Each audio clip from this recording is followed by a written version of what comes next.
প্রিয় দর্শক সবাইকে জানাচ্ছি লোকনাথ মন্দির টিভি চ্যানেলের পক্ষ থেকে আন্তরিক প্রীতি ও ভালোবাসা। আশা করি প্রিয় বন্ধুরা আপনারা সবাই ভালো আছেন এবং সুস্থ আছেন। দেখতে পাচ্ছেন আমরা এখন উপস্থিত আছি প্রিয় বন্ধুরা মহেশখালী কক্সবাজার সেই শ্রী শ্রী আদিনাথ মন্দির পরিদর্শন শেষে। আমরা আছি এখন সমুদ্র সৈকতে প্রিয় বন্ধুরা। স্পিড বোর্ডের মাধ্যমেই আমরা আজকে সাগর পাড়ি দিব এবং এই সাগরের মধ্যে গিয়ে আজকে আমরা আপনাদের মধ্যে কিছু দৃশ্য দেখানোর জন্য চেষ্টা করবো প্রিয় বন্ধুরা, আপনারা উপভোগ করবেন। স্পিড বোর্ডে যাওয়ার যে কি একটা আসলে ভাষায় প্রকাশ করার মতো না, যে একটা মনের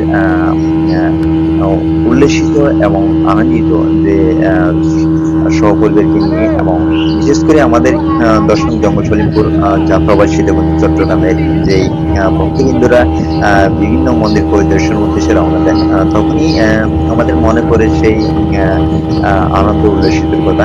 প্রিয় বন্ধুরা, আসলে একটা জিনিস ভাবতেই এবং বুঝতে গেলে অনেক কিছু, না বুঝলে কিছু না।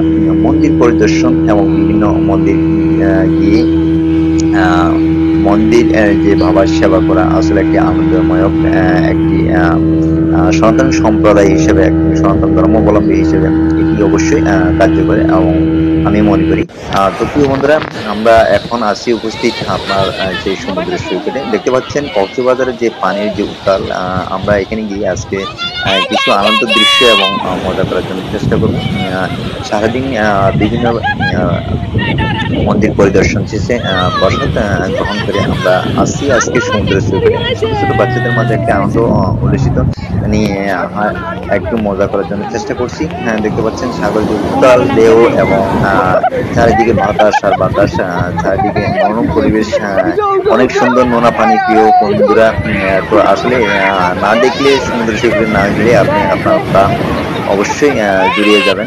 যে অবস্থাতে দেখতে পাচ্ছেন চারিদিকে উত্তাল বাতাস এবং সাগরের যে পানি, এই পানি আপনি শরীর সংস্পর্শে আসলে একটু আসলে একটা জিনিস মনে ভাব বিকাশের যে জিনিসটি সৃষ্টিকর্তা স্বয়ংটা করে দেন। এই মনে করি প্রিয় বন্ধুরা, তো আপনারা সবাই ভালো থাকবেন, সুস্থ থাকবেন। আশা করি আগামীতে আবার আপনাদের মাঝে বিভিন্ন দৃশ্য নিয়ে হাজির হব আমি। প্রিয় বন্ধুরা, তেমন অবস্থায় প্রিয় বন্ধুরা বিভিন্ন বক্তব্যদেরকে নিয়ে আমরা যে সেই শ্রী শ্রী আদিনাথ মন্দির, সীতা মন্দিরের উদ্দেশ্যে আমরা রওনা দিই। তো রওনা দেওয়ার শেষে মন্দির পরিদর্শন শেষে আমরা একটু কক্সবাজার সমুদ্র সৈকতে গিয়ে একটু মজা করার জন্য উদ্যোগ গ্রহণ করি। তো সবাইকে নিয়ে আমরা একটু আনন্দ ভ্রমণ চলে যাই। এমন অবস্থায় আমরা ভগবান শ্রীকৃষ্ণের যে আশীর্বাদ, সেই আশীর্বাদ কিন্তু আমাদের উপর রয়েছে।